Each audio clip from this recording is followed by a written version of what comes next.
ಮೇಕೆದಾಟು ನಮ್ಮ ನೀರು ನಮ್ಮ ಹಕ್ಕು ಹೋರಾಟ ಸಂದರ್ಭದಲ್ಲಿ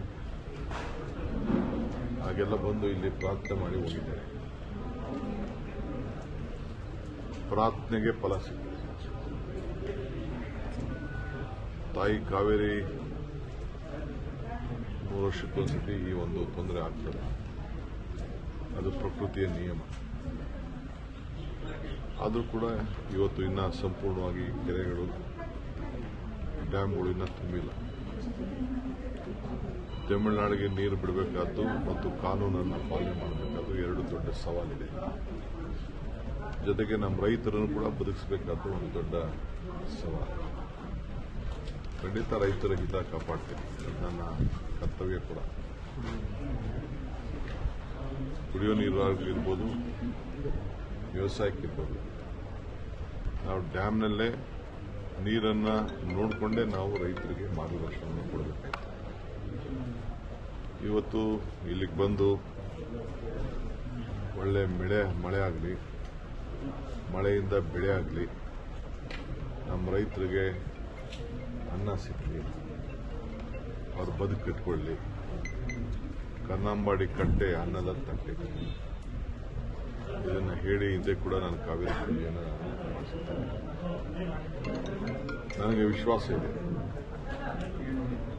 ಇವತ್ತು ಸುಪ್ರೀಂ ಕೋರ್ಟ್ ಅವರು ಕೂಡ ನಾನು ಕಾವೇರಿ ಪೂಜೆ ಮಾಡಿದ್ಮೇಲೆ ನನ್ನದೇ ಆದಂಥ ಒಂದು ಪ್ರಯತ್ನ, ನನ್ನದೇ ಆದಂಥ ಒಂದು ಸ್ಟ್ರಾಟಜಿ ಇವೆಲ್ಲ ಕೂಡ ಆದಮೇಲೆ ಸುಪ್ರೀಂ ಕೋರ್ಟ್ ಕೂಡ ತಮಿಳುನಾಡಿಗೆ ಯಾವ ಥರದ ಆಗಲಿ, ಬೇರೆ ಯಾವುದೇ ಆಗಲಿ, ಪಕ್ಕದ ರಾಜ್ಯದವರಿಗೆ ನಮ್ಮ ರಾಜ್ಯದ ಸೀಮಿತವಾಗಿ ಡ್ಯಾಮ್ ಕಟ್ಟಲಿಕ್ಕೆ ಅಭ್ಯಂತರ ಇಲ್ಲ ಅಂತೇಳಿ ಸುಪ್ರೀಂ ಕೋರ್ಟ್ ಹೇಳಿದೆ. ಅದನ್ನೇ ಈಗಾಗಲೇ ನಮ್ಮ ಕೇಂದ್ರ ಸರ್ಕಾರ ಕೂಡ ತಮಿಳುನಾಡಿನ ಸಂಸತ್ ಸದಸ್ಯರಿಗೆ ಉತ್ತರ ಕೊಡಬೇಕಾದ್ರೆ ಅದನ್ನೇ ಕೂಡ ಅವರು ಪ್ರತಿಪಾದನೆಯನ್ನು ಮಾಡ್ತಾರೆ.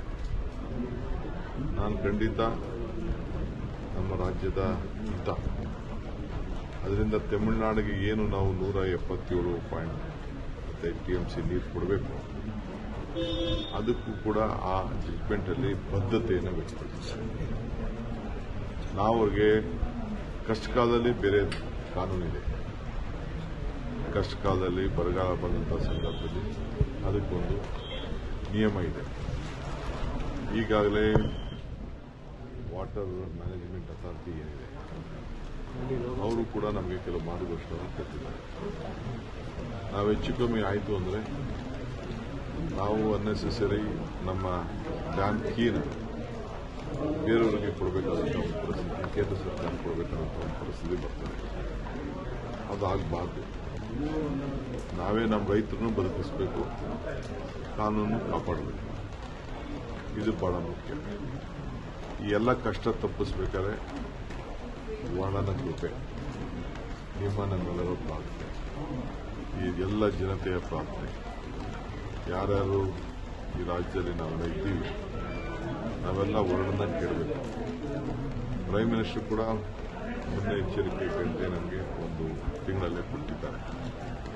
ಅದು ಕೂಡ ನಾವು ಗಮನದಲ್ಲಿ ಇಟ್ಕೊಳ್ಬೇಕು. ಅವರಿಗೆ ಆದಂಥ ಮಾಹಿತಿ ಮೇಲೆ ಅವರು ಕೂಡ ಕೊಟ್ಟಿದ್ದಾರೆ.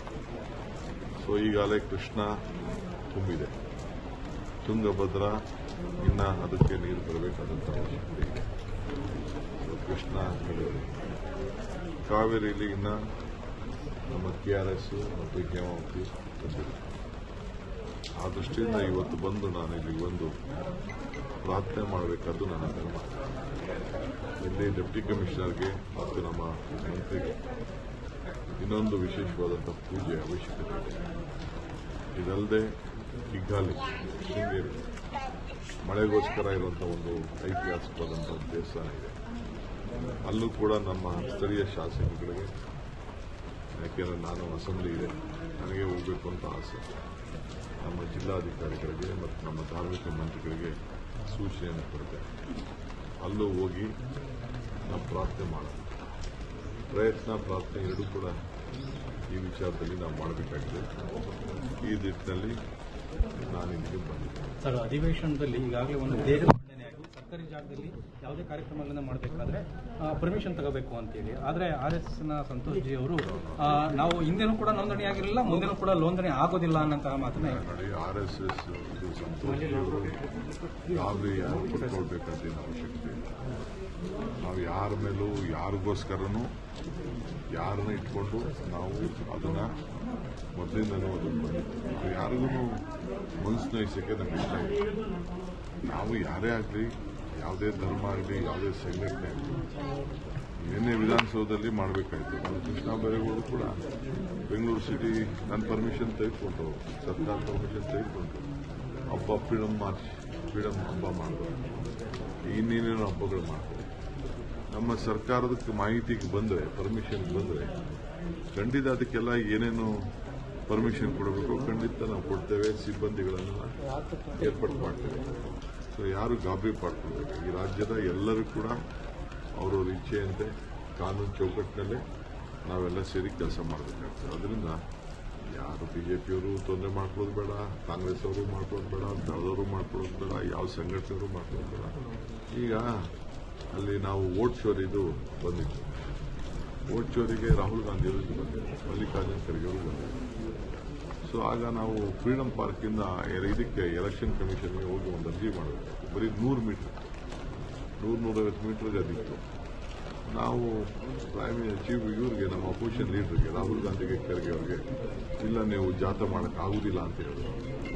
ಏಕೆಂದರೆ ಕೋರ್ಟಲ್ಲಿ ಒಂದು ಪರ್ಮಿಷನ್ ತಗೋಬೇಕು ಅಂತ, ಕೋರ್ಟು ಸುಪ್ರೀಂ ಕೋರ್ಟ್ ಎರಡು ಕೂಡ ಪರ್ಮಿಷನ್ ತಗೋಬೇಕು ಅಂತ ಹೇಳಿದೆ. ಸೊ ನಾವು ಅಧಿಕಾರದಲ್ಲಿದ್ದೀವಿ ಅಂತೇಳಿ ನಾವು ಅಧಿಕಾರದ ದುರುಪಯೋಗ ಮಾಡಬಾರ್ದು ಅಂತೇಳಿ ರಾಹುಲ್ ಗಾಂಧಿ ಅವರಿಗೆ ನಾವೇ ಕನ್ವಿನ್ಸ್ ಮಾಡಿದ್ವಿ. ನಾನು, ಸಿದ್ದರಾಮಯ್ಯನವರು, ನಾವೆಲ್ಲ ಸೇರಿ, ಹೋಮ್ ಮಿನಿಸ್ಟರ್ ಪರಮೇಶ್ವರ್ ಅವರೆಲ್ಲ ಸೇರಿ, ನಾವು ಬೇಡ, ನೀವು ಇದನ್ನ ಮಾರ್ಷಲ್ ಮಾಡಬಾರ್ದು ಅಂತ ನಾವು ಅವ್ರಿಗೆ ಹೇಳಿದ್ರು. ಯಾಕೆಂದ್ರೆ ನಮ್ಮ ರಾಜ್ಯದ ಅದು ಕಾನೂನು, ಅದು ಕೋರ್ಟ್ ಕೊಟ್ಟಿರುವಂತ ಒಂದು ಕಾನೂನು. ಕೋರ್ಟ್ಗೆ ಕೊಟ್ಟಂತ ಕಾನೂನಿಗೆ ನಾವು ಗೌರವ ಕೊಡೋದು. ಬಟ್ ಅವರು ಹೇಳೋದು ಸ್ವಾತಂತ್ರ್ಯ ಬರೀ ಚರಕ ಅಥವಾ ಉಪ್ಪಿನ ಸತ್ಯಾಗ್ರಹದಿಂದ ಬರಲಿಲ್ಲ, ಉಳಿದ ನಾಯಕರು ಕೂಡ ಇರೋದೇ, ಅದನ್ನ ನೆನಪಿಸ್ಕೊಳ್ಳಿ ಅಂತ ಹೇಳ್ತಾರೆ. ಪಾಪ ಅವರು ಹಿರಿಯರಿದ್ದಾರೆ, ಅವ್ರ ಮಾರ್ಗದರ್ಶನ ಕೇಳೋಣ, ಏನು ತೊಂದರೆ ಇಲ್ಲ.